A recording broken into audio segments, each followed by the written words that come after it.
my tutorials. Today I'm really excited about the project that we are doing. I'm going to show you how to do a resin pour. So basically we're going to pour resin onto a wood panel. You could use a canvas panel. We're going to add some embellishments in it, and then it'll be a really cool piece of wall art. So to begin, I laid out all of this plastic. This is just like painter's plastic. 3M is the brand that I laid it out to cover my surface. When you pour the resin, it is going to drip over the side. So you definitely want to make sure that you have something. My students will actually be using a rubber mat that they'll put down. It's actually like a mat that you would put under food bowls for a pet, but it works really well because the resin peels right out. But I am going to be doing a larger surface. So I have this 30 by 40 size board right here that I'm going to be doing. So to begin, I'm going to show you kind of the products that I have to get started. This takes quite a bit of preparation to do. I'm going to kind of walk through the different things that you can use, and then obviously we'll get started. So first and most importantly is the resin, and this is the hardener. So you can buy these. There are several different brands. You want to make sure you get a good quality. If you buy something like an epoxy, which is used for flooring, a lot of times it takes a little more finesse, I guess, to get it to really set up. So this is specifically for what we are doing. There are also smaller bottles of this that you can get that are specifically for jewelry making, if you've ever watched our resin jewelry tutorials. So that stuff has to be mixed at equal parts, half and half, so I'll mix that up in a minute. And then there are other items that you can mix into the resin to color it. So I have acrylic paint. These are metallic acrylic paints. These are just other small little paints to mix in. You can also use glitter. So this is a really fine glitter that I just bought at Hobby Lobby. Same with these. This is like a gold leaf flake. Obviously it's a copper instead of gold. So I'm gonna sprinkle some of that on as well. This is my favorite. This is pretty pricey when it comes to glitter, but it is a flake glitter. So this stuff is really shiny. It looks like a mirrored surface. This is a little, I mean, it's still shimmery, but not quite as shiny, I guess. I'm gonna include some links to where you can purchase this stuff. I actually hijacked this from my husband's shop, but it's like a mica glitter is what it's called. Meyer Imports is a great place to get that, or Torganol, which is a flooring company. My husband does some of that, so that is what those are. So the nice thing about these is they look more like a natural, you know, they're naturally cut versus the glitter that you buy at the store. Everything is the exact same shape. This looks more natural, so I love this stuff. I also have some sea glass chips. I'm not going to use these for this particular one. Obviously the color doesn't go, but just to give you an idea of a way you can add some texture to the top. These little crystal gems as well. These are both from Hobby Lobby. Actually, this one I bought online. This one's from Hobby Lobby. These are both from Hobby Lobby as well. I was getting some styrofoam or some floral foam and happened to see these, and so I snagged up all that I saw for my students because it is so cool. And I had been buying this fireplace glass, but I liked these because they're smaller and they actually don't have a mirrored surface. So if you don't want that like the fire glass does, then you can do that. So the fire glass I'm referring to, which I have some out. So it looks like little chips, little stones, and generally on one side it's kind of a mirrored surface, and then on the other side, a lot of times they're kind of iridescent or kind of translucent so you can see through them like big chips of glass. So we're gonna include some of that as well.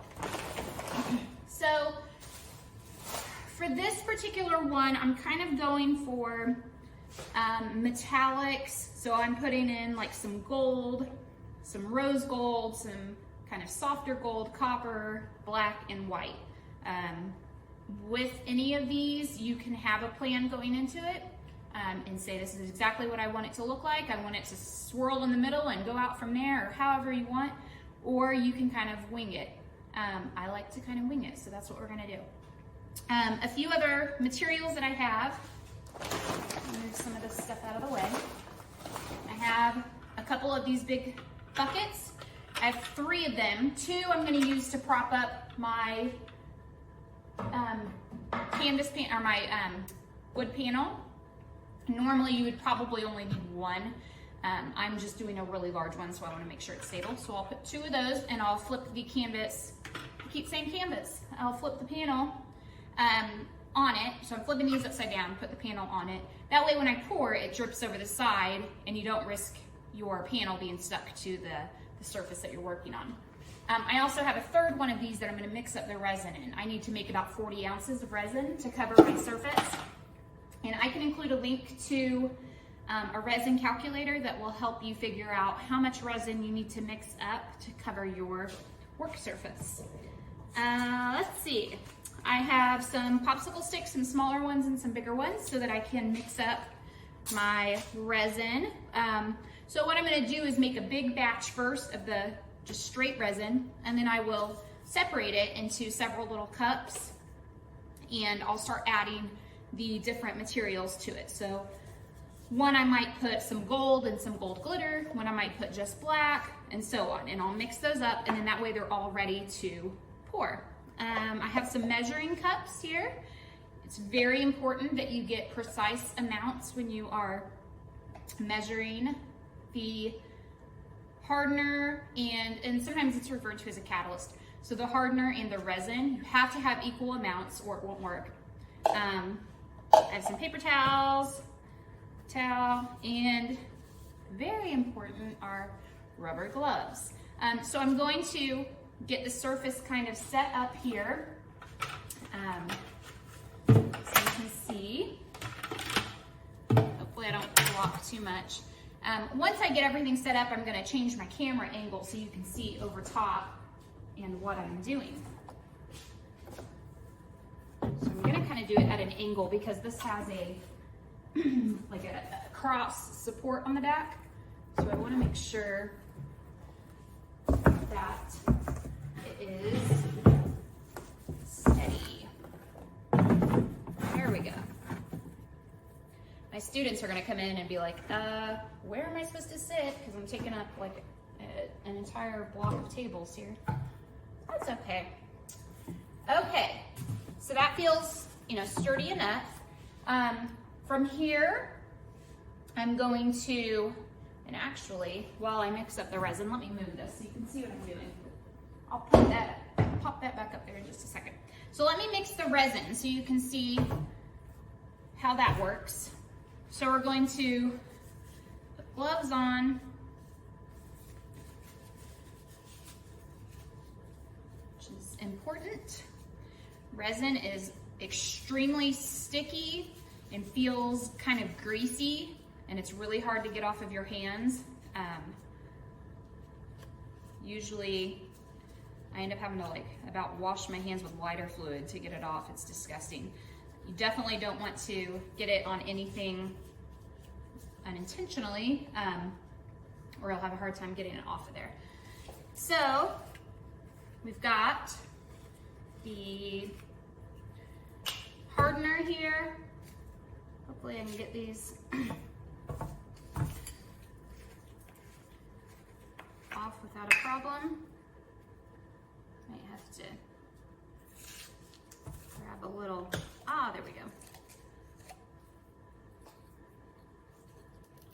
And when you pour your resin in hardener, so if you use the calculator and it says you need 40 for instance, 40 ounces, you need to make sure you're doing 20 and 20. So that doesn't mean you need 40 and 40. It means you need 40 total ounces. So you're doing half hardener, half resin. All right, peeling off the little protective layer here. And it's the, oh my gosh. Should have done this ahead of time, I guess. Likes to stick too. So the hardener is what's kind of greasy and the resin is really sticky. All right, got those open. What I'm gonna do is I'm going to pour half in this and half in this. And I'm gonna do this off camera because I need to stir it up immediately for 3 minutes. So I will use, let me backtrack. So I'll fill this up. So I'm gonna make sure that I'm getting equal amounts. And then I'm going to pour them into another bucket here. I wanna make sure that I have a total of 40 ounces. And when I'm stirring them, you want to constantly stir, scrape. So use your spatula. Usually the resin will come with something to stir it with. If not, you could use like a paint stir stick. But scrape the sides. You want to get it as mixed as you can, and you need to mix it for a solid 3 minutes. You might be like, all right, 30 seconds, that's good enough, but I promise you the resin will not set up completely ever if you do not get it stirred completely. I've had some students in the past that I know that they didn't stir it for the full 3 minutes, and they were doing some jewelry, and when we took them out of the molds, they just stayed sticky. I was cleaning out some totes the other day, and ones from last year were still sticky. So make sure that you follow those instructions. So I'm gonna go ahead and do that. I'm gonna get these mixed up and poured in here. I'm also gonna go ahead and start separating out my colors into my cups and mix up some stuff here. So I'll put some drops of paint. It doesn't take much, but you can kind of, guesstimate it. Online, you'll see where it says specific amounts of, if you're mixing in paint into resin, you need to use exactly this amount. I have found that it really doesn't matter. You don't want to go overboard, or obviously the resin won't set up. But I'm going to mix up the colors that I want, and then when I come back, I'll have my canvas set up, and we'll do kind of an overview so you can see as I begin to pour the resin. Mixed up here, and I am ready to begin pouring. The other thing I forgot to mention that I have that I'll be using is a heat gun, which will help kind of spread the resin and will remove any bubbles. So we are just going to begin and just kind of pour it on in whatever motion you want there, and let them overlap. So the black I'm pouring right now has some gold glitter mixed in.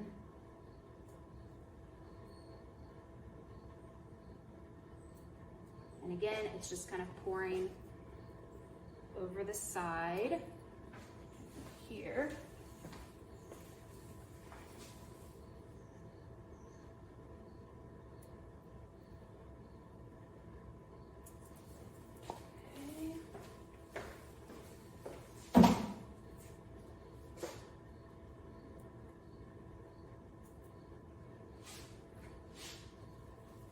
Trying not to get my hair or anything in my resin, because that's not what you want.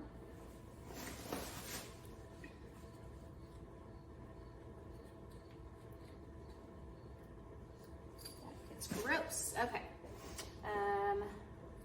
Let's see. If I had thought this through, it would have been wise to have my hair pulled up. But what are you gonna do?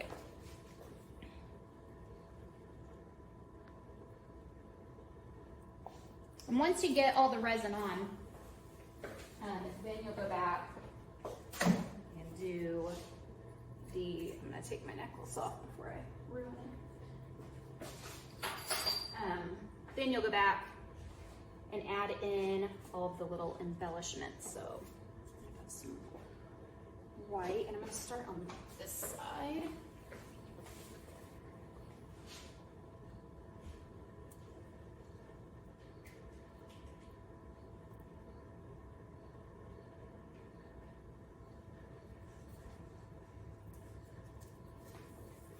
Trying not to knock my tripod with the camera. Let's see. Let's do some more black.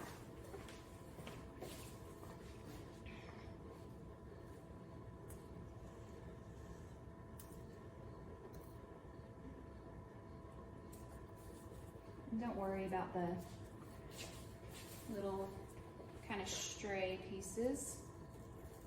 The heat gun will help take care of a lot of that.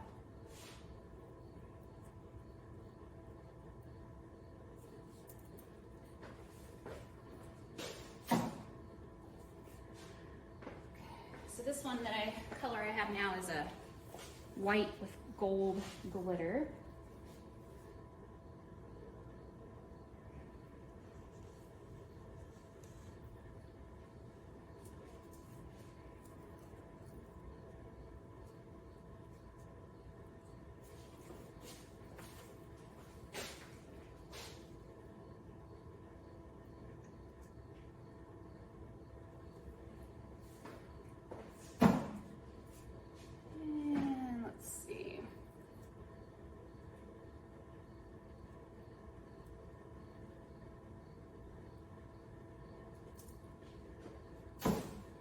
Four more, and there will be kind of some gaps, which is fine because again the heat gun will help take care of that.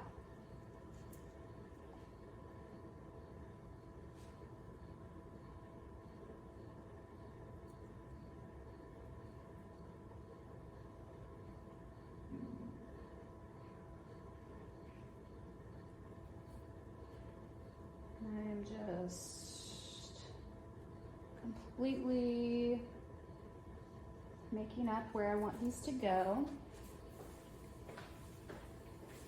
My favorite part is adding in all of the glitter and the fire glass and stuff after. I love that.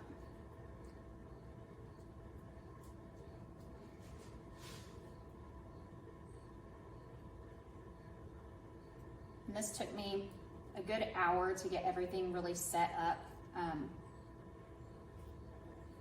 what I mean by set up is like prepared. So putting out the plastic, mixing the resin, all of that.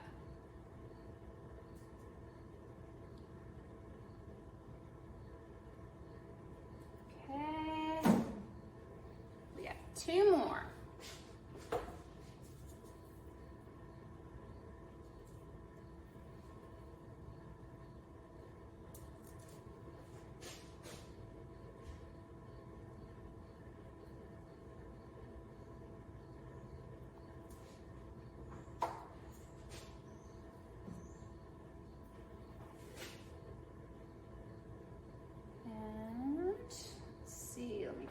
This side, looks like I don't know, it reminds me of like a tiger right now.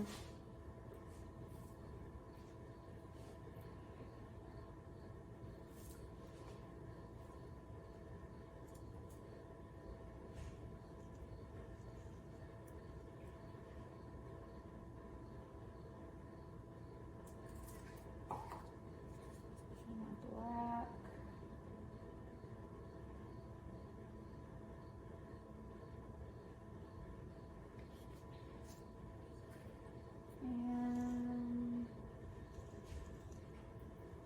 Okay, so gonna use my heat gun before I start putting any of the glitter on. I'll use that to really make everything spread out. You don't want to get the tip of your heat gun too close, it'll burn the resin. Got a mess going on here.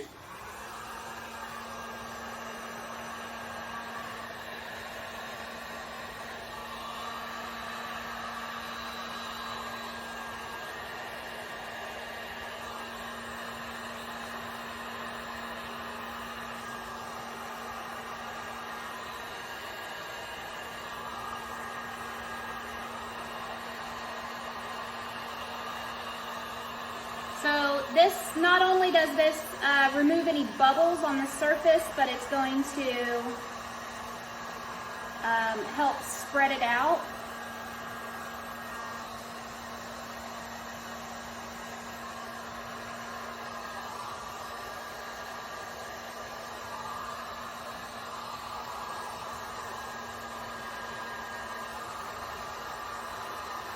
And it helps to blend the colors.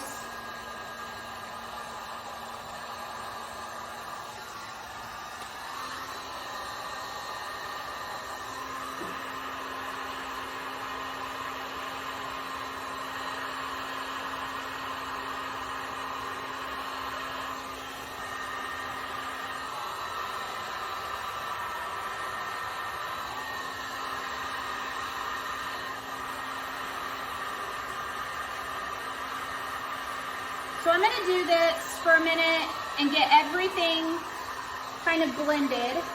And then when I return, I'm gonna do this for a minute. When I return, I will show you how to, let me put my, I'll show you how to add So in what I'm all gonna of do the now is embellishment. I'm gonna begin going in, and you can see I already started putting some of the fire glass on there, but I'm going to add in glitter in some areas and the fire glass.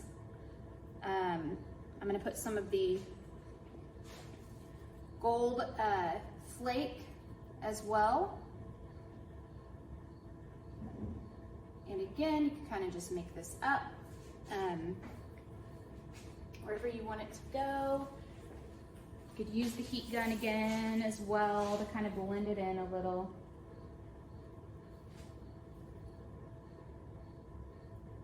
Okay, so I'm going to continue working on this.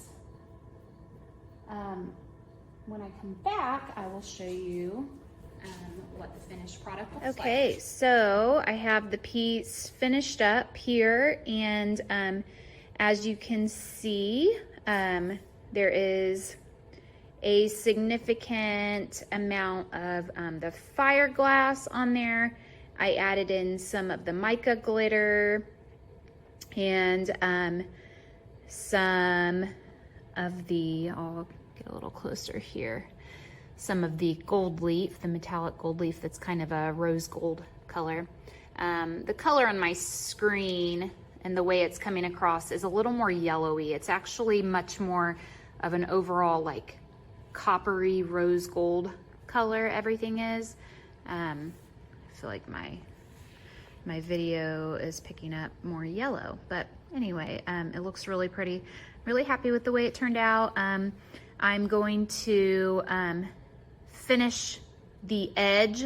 I'm gonna go back, I think, and put a